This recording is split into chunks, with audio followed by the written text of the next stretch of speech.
What's going on, friends, family, and cousins? Welcome back to another episode of the AJ Red Show. And tonight we're back to discuss nothing else other than Married to Medicine, Season 9, Episode 15. Y'all, the season finale. The girls is over there getting down with the Holy Ghost. You heard me? Yes. Y'all want to discuss it? Ready or not? Here it comes. It's the AJ Red Show, starring me, AJ Red. Look, don't forget to like, subscribe, comment, and share. Y'all ready to get into this next topic? Let's go. What's going on, family, friends, and cousins? Welcome back to another episode of the AJ Red Show. It's me, your boy, your cousin, your friend, AJ Red. Listen, if this is your first video, please go ahead and now hit that notification bell. If you are new to the channel and you are a new subscriber, welcome. I welcome you guys with open arms. I hope you guys stick around and like the content. Please like, subscribe, and share. The same as for my old subscribers, my good old faithfuls, my lovely ones. But look, with all that out of the way, I'm going to go ahead and jump right into the Married to Medicine episode 15, season 9. Look, real quick. It's like I told you, I work this 9 to 5. Look, the shit is wearing me thin. These people over here going crazy, doing their own thing, you know, keeping me down to the job and all this different stuff. And got me working extra and shit like that. You know, I took a few vacation days off, I'm not gonna lie. And it was just to recharge my mental battery and kind of my emotional battery too. I mean, you know, sometimes we actually have to take the time out to do that for ourselves. And I felt like that was some time I actually needed. Granted, the shit felt really good, so guarantee I got more time put in already. Look, I got a taste of the good life. Let me get the fuck on somewhere right quick for the one time. Yes, PTO. Listen, that means prepare the others. Let me get the fuck on about my business. Cruise, booze, sleep, flight, hotel, you know, another city or state. Even if I do a motherfucking staycation, that's my business. I need time off. I need time away from you motherfuckers to rejuvenate and refresh myself before I wound up down at the parish. So yes, I took some time off of myself and I just actually stayed in and did some work on me and got me together so I can actually come back to you guys and still do this material and pump this stuff out and do what we normally do. Talk the shit, shoot the bull, and have a couple of sips. Now, I already had a couple of sips to do say already, so I'm not going to fuck with anything on camera tonight, so chill. Now, that don't mean you can't have your cocktail 2, 3, or 4, right? All right, so go and get your glass, pour up your shit, and get ready or whatever, and watch the show. You know, roll your lip fat or whatever. But anyway, Married to Medicine again, Season 9, Episode 15. They came in with, Jackie set everybody up with, you know, this sex coach.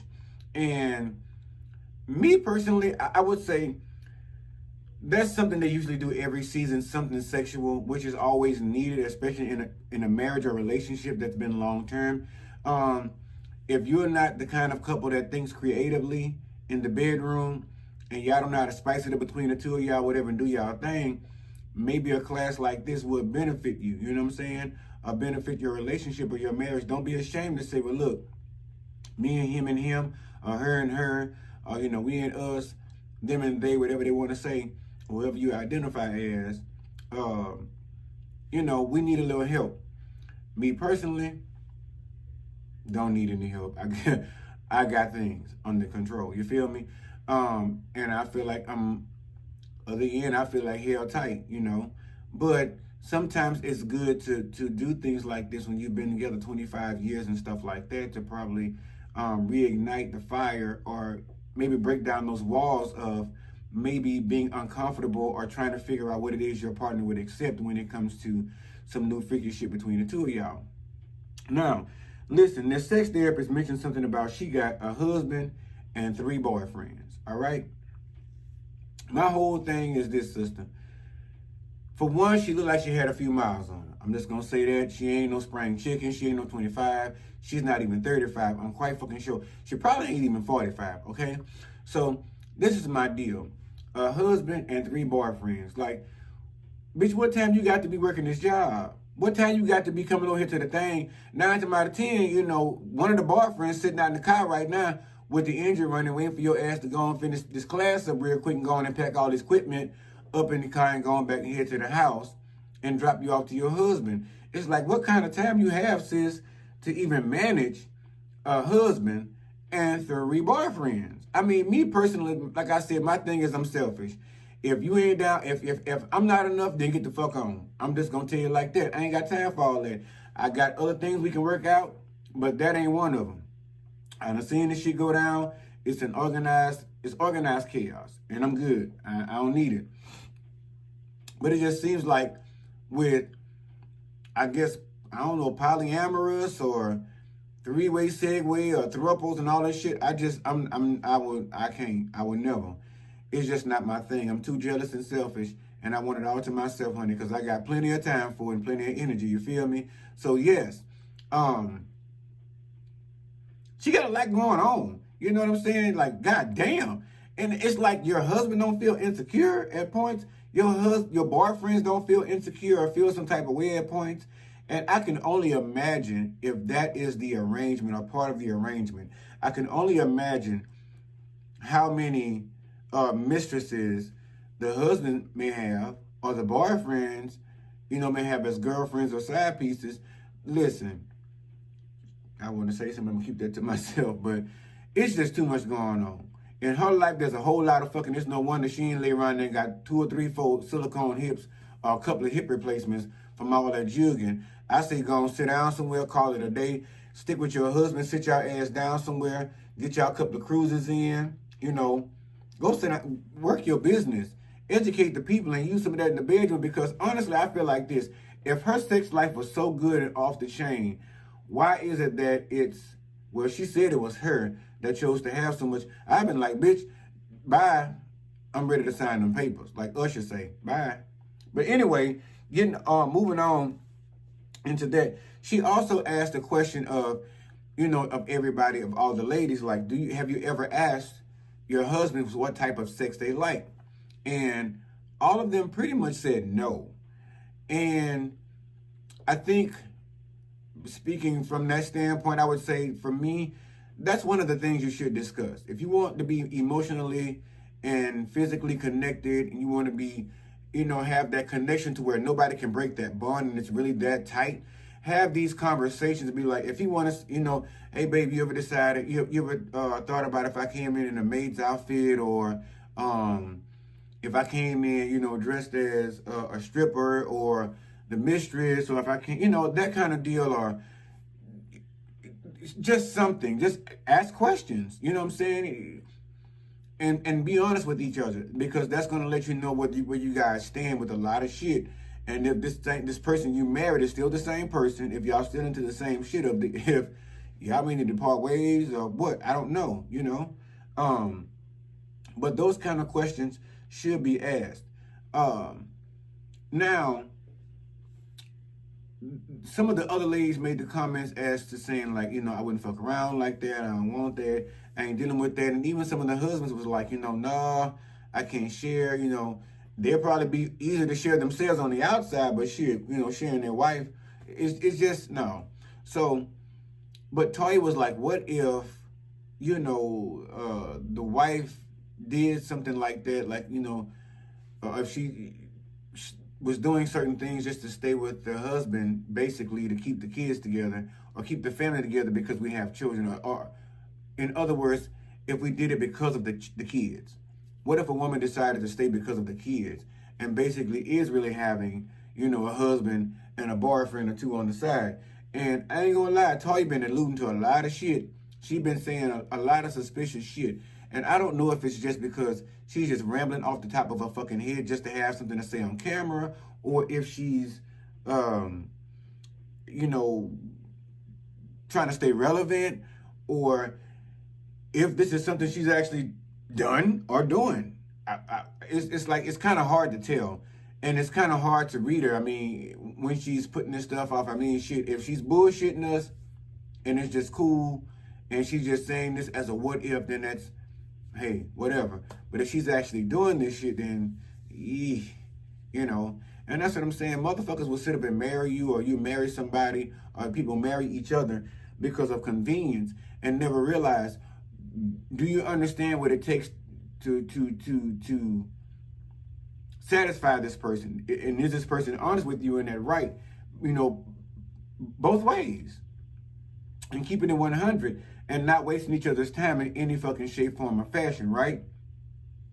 But it doesn't always happen that way. So I don't know what Talia's thinking at that present moment when she made that statement or she asked that question or whatever have you. Listen, Cecil was showing us his moves on that floor, right? Cecil was showing us how he made them two boys. He was over there air fucking the shit out of Simone over there on that floor. And Simone, I don't understand how Cecil can actually get up in Simone's stuff when she got her mouth wide open like that, laughing like she got fucking smoker's cough. You know what I'm saying? Listen, no, shut up. Cover your face with a pillow or something. Put a blanket over and just let me do what I got to do. Because Cecil was stroking the shit out that thing. Listen, that pillow ain't had shit up on him. That pillow just helped Cecil ample his motherfucking game up. You feel me? Yes. And for some reason, I don't understand why Curtis, I felt like was put on the pillow to see what, the weight they can actually hold, because that pillow was actually doing the wonders of holding Curtis' big ass up.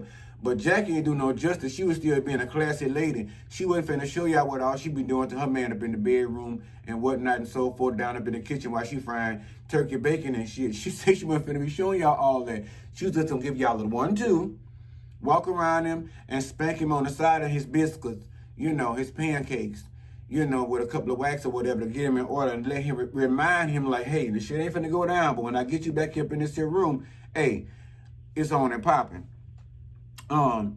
FYI, I want one of those pillars. I want one of them that pillars. That pillow look like it's good and sturdy and it holds a good piece of weight. And let me tell you, listen, I'm not gonna be telling y'all my business, but that pillow would really set off some shit, you know what I'm saying, for me in a nice way. It really would help. I mean, like, ain't nothing like the real thing, baby. Listen, that's a real back butt pillow. You feel me? It arches the back and it sits the butt up like right where it needs to be in like all the good nether regions, right where they need to be in face view of, listen, hallelujah. But anyway, I'm gonna get one of them there pillows. Look, I got to find Jackie or holler at somebody over there and see how to order one of them things and get it to the house. The fellas break off from the ladies and go outside to just convene and talk about the sex therapy session. And basically they were okay with it. They did love the session. They thought it was real cool. It was real nice to learn a few things, Although they did walk away with some pretty cool cock rings. Fellas, get you a nice cock ring. I've never had one, but apparently they work wonders from what I've seen. I don't know. Maybe I'll try one. I don't know. Fuck it. They keep, and I'll probably get it from Candy or somebody. I don't know. But anyway, everybody walked away with a nice party and gift. The guys got a nice cock ring. And so they retired to the patio out there in the freezing ass motherfucking cold over there in Blue Ridge to sit out there and talk about the thing. And basically they were saying that someone kind of alluded to the fact that maybe she was kind of promoting promiscuity as when it comes to like throuple-isms and, four-isms and groupship stuff and all that and polyamorisms and shit like that. And the other fellows basically, quickly shot that theory down with basically saying, I don't think that was the case. She was basically giving us her backstory and telling us a lot of personal information about her, which she didn't really have to, but you would have to be a pretty open-minded person with your sex life or telling people your business, to do that job. And I just think that I agree with most of the fellows that basically she gave some background as to why she decided to do it, who the fuck she is, what she does for a living, why she does it because she can't get enough and she probably get aroused while she watching the folks hump one another and look at each other with them pillows up under their back with their ass hoisted up in the air. The ladies had a discussion about, I think they had a discussion, I think also about the sex party or whatever, not the sex party, wait, the fucking sex therapy session. And again, Toya brought up the fact, like I said before, she tried to figure out if it was okay or if it was, what if it was a what if, how could it possibly work and all this such and whatnot and so forth. For some reason, Heavenly and Toya ended up into an about conversation about some bullshit that went on between two other folk, and I don't forget who the fuck it was, because again, I had to nose the fuck out because it was a really good episode, y'all, I'm not gonna lie. But Toya and Heavenly ended up getting into it. And Heavenly, you know, walked off into the kitchen, and Toya was telling her about her tacky ass wig. She was like, yeah, I can see right through your lies and that tacky ass wig. It's all fake and fraud. And Toya questioned Quad at some point about the allegations of bringing Zaina to, or inviting Zaina to a party to kick off some of the bullshit that happened at the Hollis party that kind of led to Talia and Anila furthering, you know, putting more distance between their relationship and really getting into it that night. And Quad basically said she didn't set that up. It was she claimed she didn't set it up, but all the while, in some hindsight, during her confessional, she was pretty much almost kind of alluding to the admission of it, which she had done before in previous episodes already, saying that she had kind of, you know, dropped the fucking the bomb on or whatever, and kind of not put the rumor out there, but saying that maybe she was sleeping with several people, she wasn't doing right by Eugene, and she was cheating on Eugene and had something else going on. Quad, they got into the conversation basically, yeah, Quad being, Quad I think wanted to know who started the rumor about her cheating, not cheating, or fucking around with the contractor. And Simone admitted that she was the one that not put it out there, but she said she heard word of mouth of a trustworthy friend that said that Quad actually slept with a contractor. And so Quad's assumption, or her whole calculation of that is basically her home is $2 million, worth $2 million at the time of bill. So I don't know what they assumed, but apparently they was kind of alluding to the fact that Quad had some $2 million pussy. That she wasn't really making all that kind of money, although she keeps talking about how she did it by herself and how she did it on her own and going into her fucking rent and shit like that. But it was said basically she fucked the contractor, I guess to get the price down. I don't know.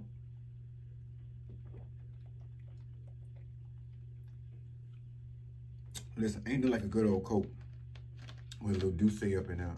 I said I wouldn't be drinking on camera, but hey, fuck it. But yeah, they're saying that, you know, Quad got $2 million puss, you know, walking around up over there and shit and taking care of the thing, and that's how she got her place paid for and all this, that, and the other. Quad really got offended by that and got, you know, went off on this rant. Then she went off into the back and all this other shit, talking about she's a woman that did it by herself, her sister that did it on her own, didn't have no help, had to put down to the grind, had to keep her feet to the fire and all this different shit, made it happen on her. Oh, she went on. Bravo again, I told y'all Bravo is shady. They went a moon, crows, bats, owls, and all kind of shit out there in the backyard, looking at the lake and everything. It was overlooking the woods. And kept coming back in, fade. Every time they fade in, Quad was still up in there going in, talking about how she, you know, did all this on her own with this house. Now listen, Dr. Damon finally got there, and I will say Dr. Damon is a good man, Savannah. He's a good man. Listen, I see why Heavenly holds on to him the way she does. He never gets out of his character. He always says whatever he has to say with a monotone, other than once. And that's when, you know, they had this situation over there at Simone's house. We're contested, excuse me.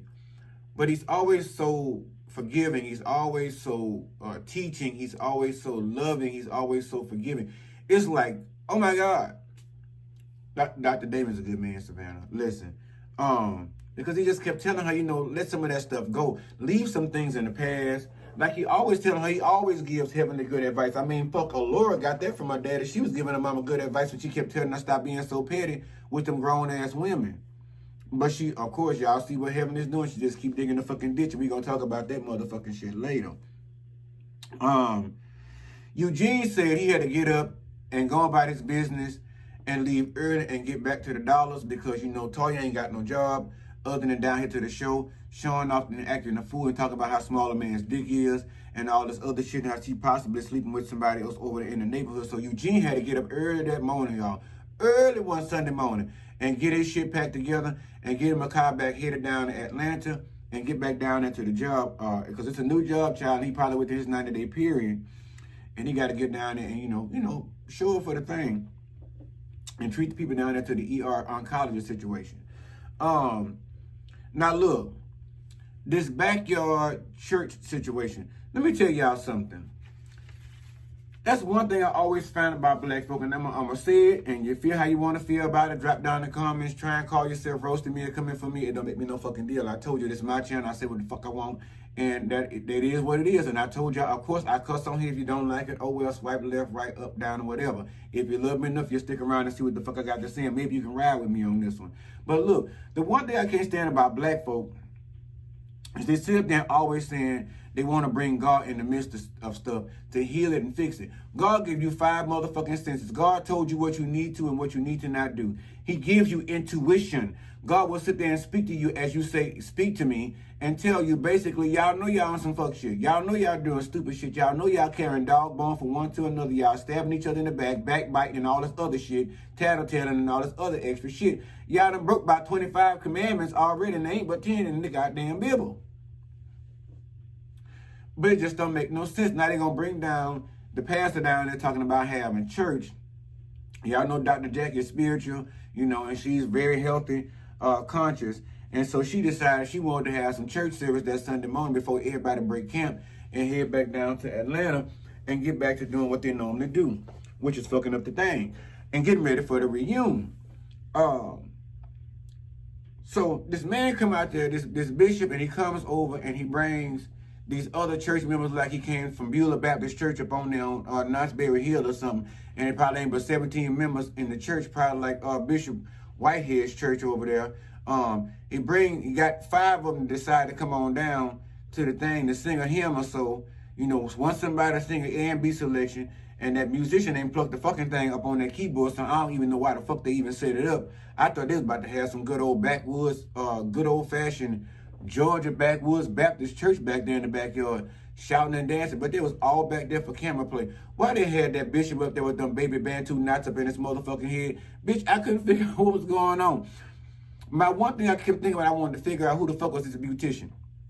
I wanted to figure out who allowed him to go down there and be baptized and, you know, turn into this new person and came out 7-fold changed, but still keep that same hairdo. It don't make no sense. God don't make no mess. God don't send out confusion like that. God don't sit here and make you whole and make you over again and leave that same hairdo on your head. What in the Fleagle Fleister, look like Rose Nine, say, what in the Fleagle Fleister fuck was going on with that situation? You can tell already he was a hard bishop. He got up there, it seemed to me the whole message was staged. It seems like the whole message was basically around, yes, of course, you know, friendships and wanting real friends and, you know, send me a real friend.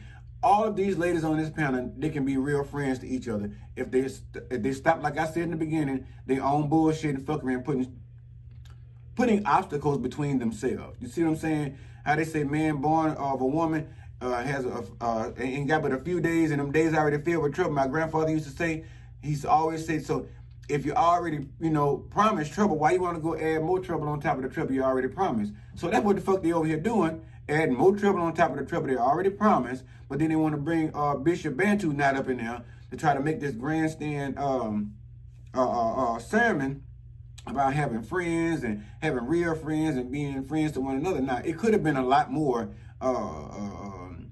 intimate had he pulled out a couple of scriptures of that real quick.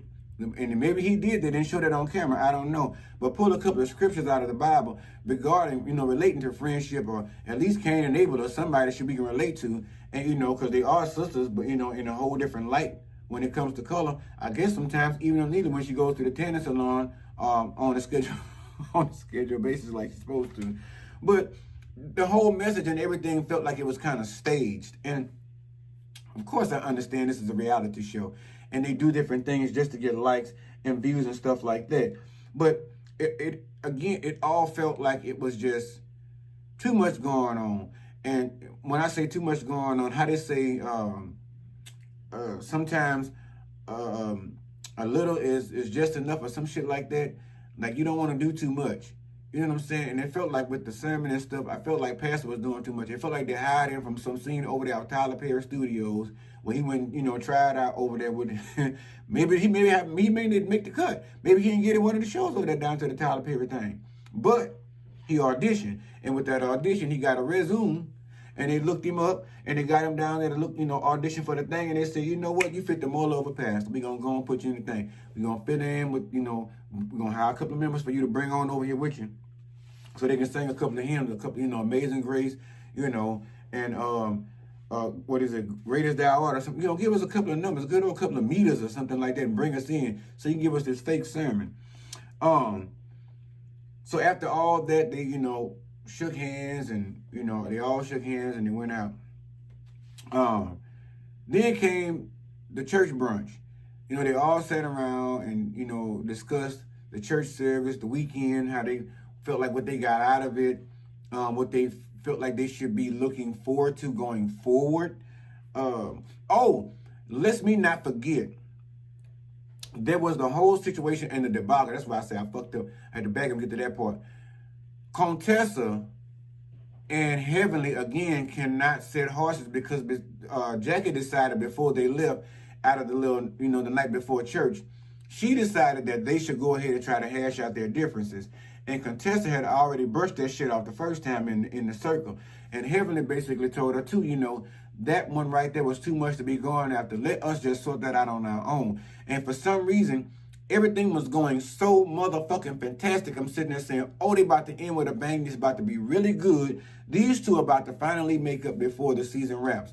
Heavenly goes and says, well, Contessa, it's no secret that we all think you're beautiful. You're a beautiful, talented, smart woman. And God knows you got a, nurse God body and shit like this here. Just brought her all the way up to bring her back down here, and they're going to tell a woman, when it's all said and done at the end of the day, that with all that being said, you being that beautiful, that smart and intelligent, you should not let any man treat you any kind of way and this and that and the third. Bitch, you just sit up here and apologize and spit in this woman's face at the same goddamn time. And it's no wonder she wanted to lay around and put her hands around your motherfucking neck and squeeze it till you stop struggling. You can't sit up here and compliment a bitch and then degrade them in the same sentence. It don't make sense. You flip that shit around. If you're gonna degrade a bitch, and start the shit off and say, okay, let me finish. And then on the lighter side of that, say, because but you are a beautiful woman, da da da da da. Or just leave it the fuck at that and just leave it the fuck alone. But Heavenly never knows when to quit. She never knows when to let it alone. She never knows when to loose it goes like the Holy Ghost. She got to always drag it on down to the ground like a dog with a bone. And that's what fucked the whole thing up real quick. And Contessa was about to put her hands on her. You know what I'm saying? I think she was thinking about putting her hands on her. And I ain't talking about for prayer. She, fuck that. She wasn't thinking about laying her hand. The thing of it is, this is my thing. Yes, Contessa, and I said way back on the ways in last season, Contessa should have not gotten on camera and spoke about the intricacies and the fucked up shit that was going on in her marriage as far as details went. Share a little bit, keep the rest to yourself. Just like all the rest of them do. Give them bitches enough just to keep them thirsty and want them hanging on for more, and hit them with one wham right quick and make that a subliminal statement like you've done before and just ride off of that. But you were so angry that you decided, Contessa, to continue to bash this man and, I ain't gonna say degrade him, but you talked about your relationship in a negative light, therefore opening a door.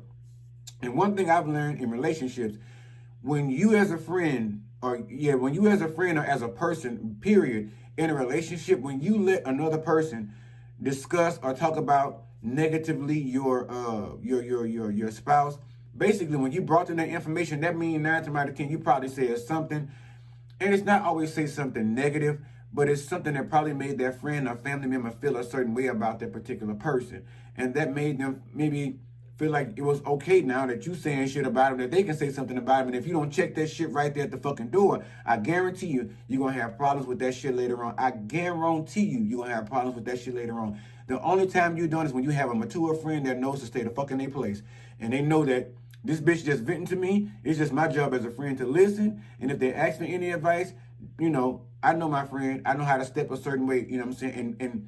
And it's going to get through to my friend. But certain friends, you got to keep that shit from. You can't go opening your mouth to everybody. And that's what Contessa did. She went open her mouth, not to just Heavenly, but to all of us in the world, and let us all know what was going on between her and Scott during that present time.